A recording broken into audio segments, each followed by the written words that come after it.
Welcome to Idoodle craft video series. आज हम बना रहे हैं एक ट्रायंगुलर प्रिज्म। सिंपल, स्ट्रॉन्ग और सिचुएशन टेस्ट में बहुत यूजफुल। स्टेप 1, सबसे पहले लीजिए एक मोटा या रंगीन पेपर। ड्रॉ 2 इक्विलैटरल ट्रायंगल्स, हर साइड 4 सेंटीमीटर की।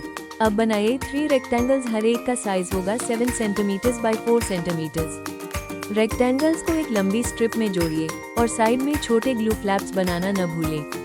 अब सभी शेप्स को केयरफुली काट लीजिए और फोल्ड लाइंस पर हल्का सा क्रीज बना लीजिए। स्टेप 2, अब रेक्टेंगुलर स्ट्रिप को फोल्ड करें ताकि वो 3 साइड में मुड़े, लाइक अ ट्रायंगल टनल। अब दोनों ट्रायंगल बेसेस को सिरों पर चिपका दीजिए। एंड डन, आपका ट्रायंगुलर प्रिज्म तैयार है। पैकेज इसे आप रूफ, ब्रिज, स्ट्रक्चर बेस या एब्स्ट्रैक्ट शेप की तरह सिचुएशन टेस्ट में यूज कर सकते हैं।